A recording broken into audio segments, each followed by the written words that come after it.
All right, let's take a look at our lesson for today. We're going to be looking at properties of logarithms. So let's focus on this little box right here for a moment and take a look at each of these laws. All right, so our first one, we've got the log of a product. So if you recall this word, that is called this thing right here. That's called the argument. And if there is a product in the argument, then we can expand it or rewrite it to be a sum of each of those items in the argument. Okay, so log m plus log n. If we have a division, then we can expand that to be subtraction. And that probably, hopefully you kind of remember that. Law number 3 is actually, this is the law that we use for solving equations. This is the law that we use for solving equations. Gosh, if I could write equations. That's where if we get one log equal to another log, of course they have to be the same base, then we can ignore the logs and we can set the bases equal to each other. Very similar type of strategy that we use for exponentials. You know how we get the exponential bases the same and then we set the exponents equal to each other? This is the same kind of concept. Then our last law right here, the law number 4, is if we have the argument raised to a power, it has to be the whole argument, by the way, the whole argument raised to a power, then we can pull that power down to front and make it a multiplier. And so that's the last law. Change of base formula, change of base formula. So change of base formula is, we used to use it a long time ago. We used to use it because our calculators didn't have the ability to change bases in the calculator. Our calculators do that now, so that's not really our main purpose for using this. Our main purpose for using this one actually is to solve equations.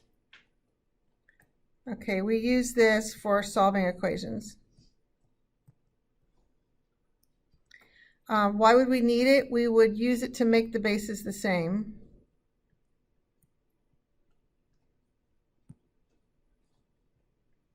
So that's our primary use for change of base formula, really is to make the bases the same. And we would be able to choose which base.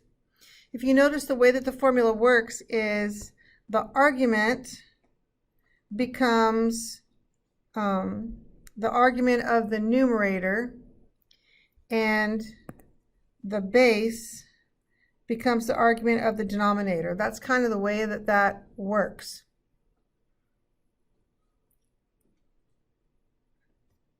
And we get to pick. This base A right here, this is a base we get to pick depending on what we want it to be. We could make it anything we wanted to.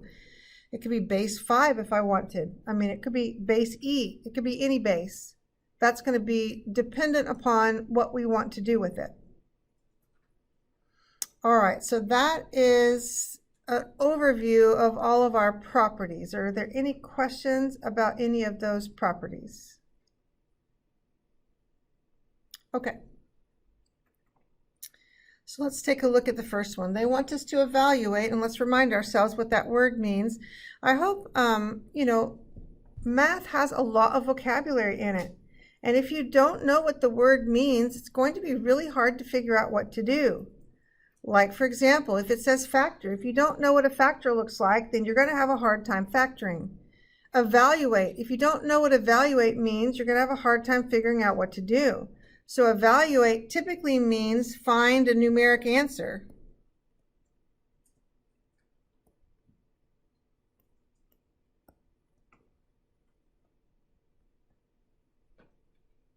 And it's typically in simplest form.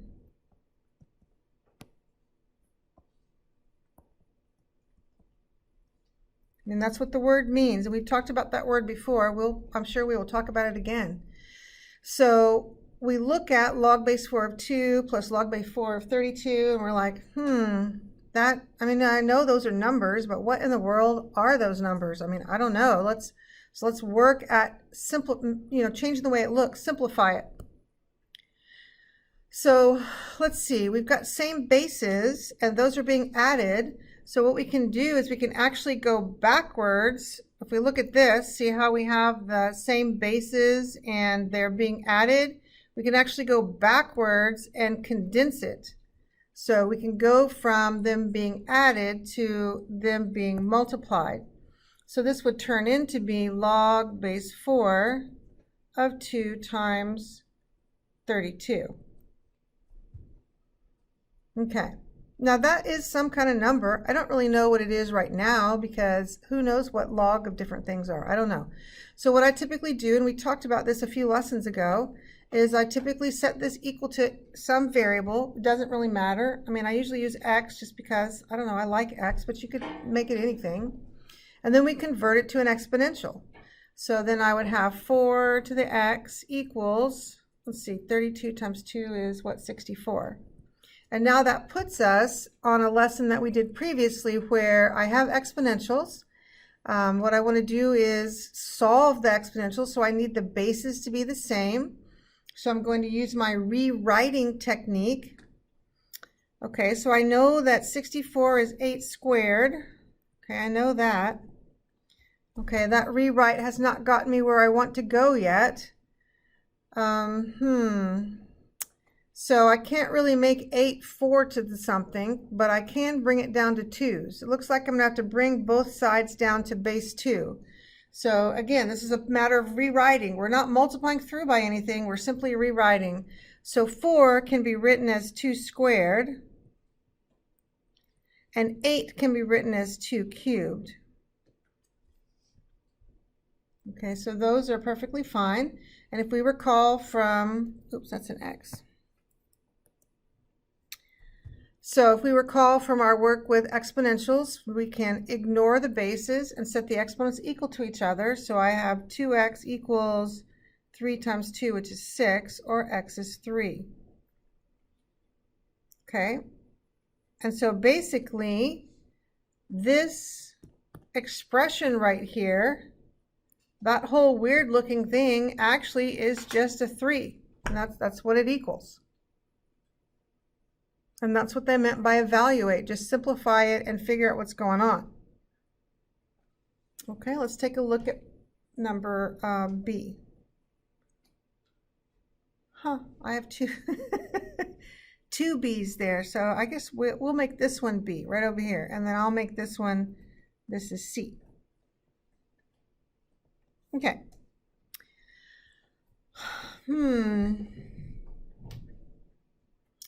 Well, got some weird stuff going on. Log base 2 of 16 cubed. So why don't we just, I mean, there's several things we can do.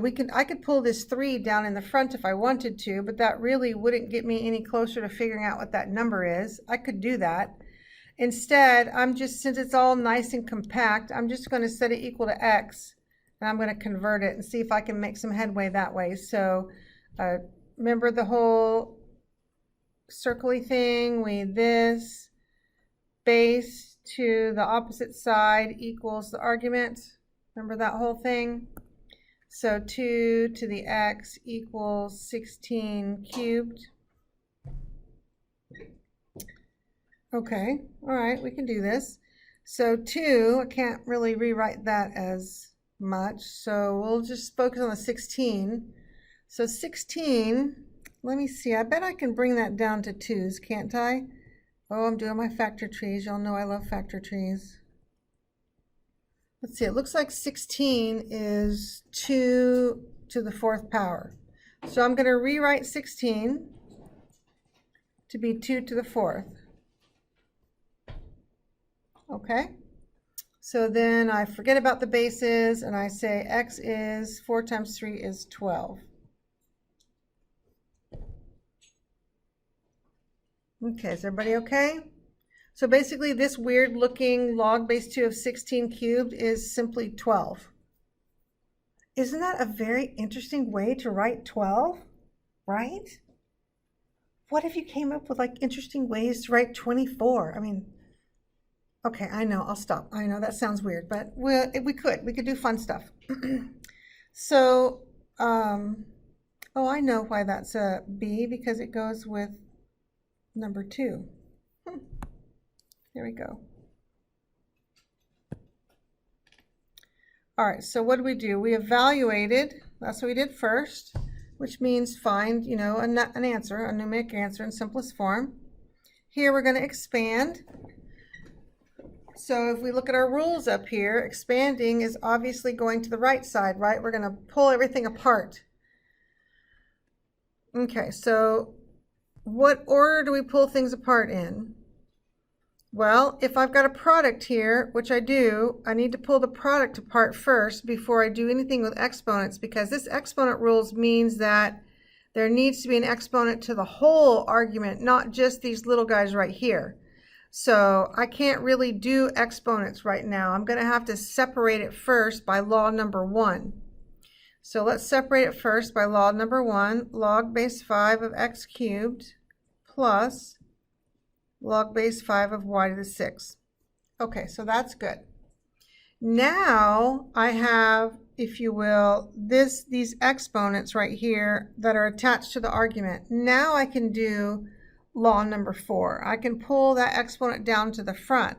So 3 log 5 of x plus 6 log base 5 of y. And typically what my most common question that students ask me is, how do I know when I'm done? How do I know when I'm done expanding? Ideally, what you want is for it to look like this with just one variable in the argument. That's ideal. Okay, when might that not happen? Well, if I had, say, if that argument was x plus 1, I still would be stuck. I can't do anything with an argument of x plus 1. So that would be, you know, I can't expand this. So let's just do an example here. So if I had, let's say my question was log base 5 of x plus 1. This is an example, an additional example. I'm looking up here at my rules. I need to either have a product or a division or an exponent. Does this have a product or a division or an exponent on it? No, I can't expand it. So this is not possible to expand. None of the rules work. I'm basically kind of stuck there. Nothing I can do. Because it's important to see what we can do and also what we can't do, because I want to try to protect us from things that we shouldn't be doing. Like I can't separate that by addition. It's already addition. That wouldn't make any sense to separate it by addition. It's already addition. Are we okay? Okay. All right, so let's do our last expansion ones here. So we've got ln of x divided by y to the 1/2. Again, I don't have an exponent out here, so I can't really deal with that 1/2. See how it's inside there? I can't pull the 1/2 out. That's not a thing. I have to wait till I do my first expansion. I'm going to expand first by using law 2, which is that division one. So let's do that. So that would be ln x minus ln y to the 1/2. Okay, great. Now I do have an exponent on the argument. It's separate. It's on the argument. That I can do that law number 4. I can bring that into the front. And so that gives me ln x minus 1/2 ln y. and that is fully expanded. Okay. We doing okay? Okay. So let's go to page 2. So what have we done so far? We've done evaluating. Hopefully we know what that word means. We've expanded. Now let's go to the third one is combining. So when we expanded, we took something that was compact and we spread it all out. We're going the opposite now. We're taking something that spread it all out and we're combining it together, condensing it. We're doing the opposite of what we just did. So let's bring things together. And it does need to be done in a certain order. Okay, in this order, what we want to do is we want to deal with these multipliers first, because those multipliers are going to come up into the argument as exponents. This is like law number 4. We're going to pull this up into the argument. So this is going to be log of 64 to the 1/3 plus log of 5 squared. Okay. So 64, so I know what 5 squared is. That's 25. You know, we know what that is. We can do that without even hardly thinking. But what's 64 to the 1/3? I mean, that's going to require a little bit more thought. But we should think about it. So we want the cubed root of 64. So I'm going to do a factor tree because that's what I would do. So 8 times 8, 4 times 2, and then 2. Let's see. So we want the cubed root. So I'm looking for groups of 3. So there's a group of 3, and there's a group of 3. So basically, the cubed root of 64 is 2 times 2, or 4. So I'm just going to write that. So log of 4 plus log 5 times 5 is 25. Okay. And they're just asking us to combine. They are not asking us to evaluate. They're just asking us to combine. So I need to keep combining. So now those are being added. I can pull, I'm going backwards, right? I'm backwards. I think that's rule number 1. Yeah, law number 1. I'm doing law number 1 backwards. So this would create log of 4 times 25. And I can do 4 times 25, so I should. So that gives me log of 100. Now, if that said evaluate, we could keep going,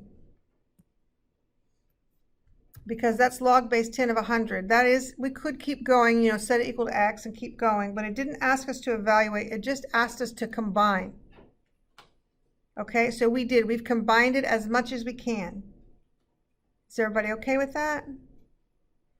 Okay, so let's combine our second example. We want to work inside the parentheses first. Inside the parentheses first, and we want to work left to right. So let's make ourselves a note. Note. Work inside parentheses first. Parentheses. Oh, that doesn't seem like I spelled that right. Okay. Parentheses. Help me with the spelling. What is it? P-A-R-E-N-T-H.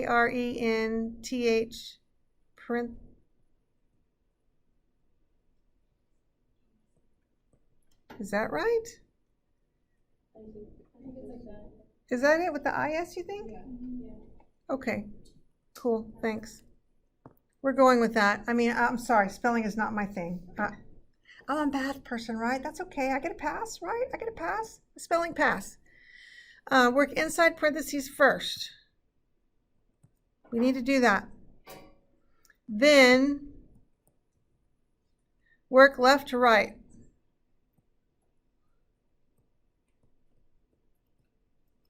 Okay, so that's our note. So I'm going to work in the parentheses, and I'm going to combine these first. Now, if you want to do everything at once, you certainly can. I'm a little more cautious than that, and I just want to do things, you know, left to right. I just want to do it a little bit slower. So these are adding, so I would condense that to be log base b of m times n minus log base b of p. Okay, so I'm happy with that. I'm going to keep working left to right. So now I've got 1/2. So I've got log base b of mn divided by p. Okay, I'm good with that. Now I've got that 1/2 out front, so I'm going to pull that up into the exponent. So I've got log base b of mn over p, all of that which is raised to the 1/2 power. And I am fine with you leaving it like this. The other way that you could write it would be log base b of the square root of mn divided by p. This is also acceptable. I do not have a preference over one or the other. The first one is in exponent form, and the second one is in radical form. Either are perfectly fine. Okay? So we would say that or that. Either one is fine.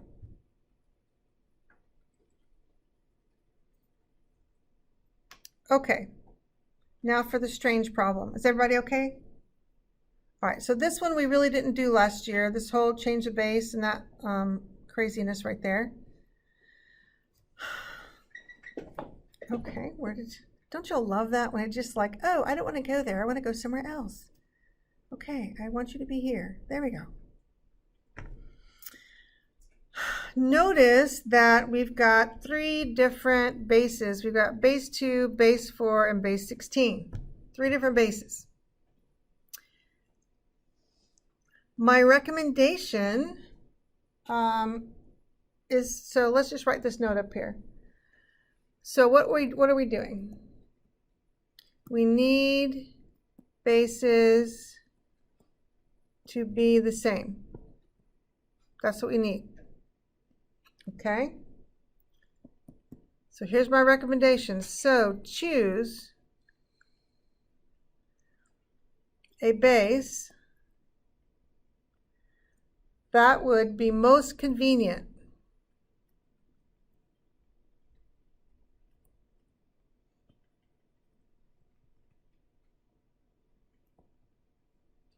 For example, like a common factor of all the bases. That's an example. That's what would be convenient. If we could make it a common factor of all the bases. Something else, maybe you have 2 of one kind and maybe you want to make it that. Just whatever is most convenient. In this case, I'm going for a factor of all. 2 is a common factor of all of those, of the 4 and the 6. So that means that I want to leave this one alone. I'm just going to call this log base 2 of x plus. I'm going to use the change of base formula on both of these, on this one and this one, to turn them into base 2. I'm going to turn them into base 2. So let's remind ourselves about the formula. So it's a fraction, and I'm going to turn them into base 2. Okay, it's a fraction. Now, the argument, the numerator argument comes from the original argument, and the denominator argument comes from the original base. That's the way the change of base formula works. Plus. Okay, we're going base 2. So the original argument is the numerator argument. The original base is the numerator base. Wonderful. So what we are supposed to do now is we're supposed to simplify, right? This is our goal, is to simplify. Which means I need to work on these 2 things right here.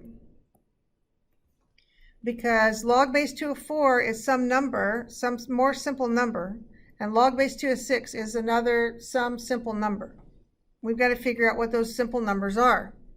So I'm going to do some scratch work over here. I'm just going to call this scratch work. And I'm going to first work on log base 2 of 4. I'm going to work on that first. And I'm going to set it equal to, I don't know, any variable. We'll set it equal to, I don't know, m. Why not? All right, so let's change it. So do our little circly thing. Remember that, the circle thing? So I base, circle that. So I'm going to convert 2 to the m equals 4. So we know that 4 is 2 squared. We can rewrite it as 2 squared. So m is 2. So what does that mean? Okay, so let's simplify. So that means that on the second fraction I have log base 2 of x over 2. Okay? I want to pause here for a second. How are we doing? Okay, now we need to do some scratch work on the log base 2 of 16. Okay, so log base 2 of 16, let's pick a different letter. I don't know, n. Let's make it equal to n. So 2 to the n equals 16. So let's see, 16 is what? 4 times 4, 2. So it's 2 to the 4th. So 2 to the n equals 2 to the 4th. So n is 4. Okay, so plus log base 2 of x over 4. Okay, I'm going to pause here for just a second. How are we doing? All right, so what I want you to do is I want you to think about these three things as like a variable. I don't know, like a w, something. So I have one of those things plus 1/2 of those things plus 1/4 of those things. Okay? So I'm going to say that one more time. I've got one of those things plus 1/2 of those things plus 1/4 of those things. So how many of those things do I have? So back at my scratch work, I have one of them plus 1/2 of them plus 1/4 of them. That's what I got. So we know fractions. Gosh, we love fractions, don't we? We need a common denominator. Let's see, what would that be? 2. So 4, 5, 6, 7. So I've got 7/4 of those things. Okay. There's several ways I could work this. 7/4 of those log base 2 of x's. I've got 7/4 of them. So I could write it like that, or I could write it like this.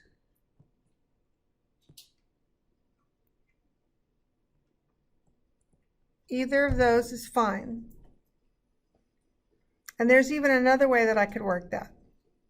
Gosh, there's so many ways I could work it, but I don't want to cause craziness. I don't want to.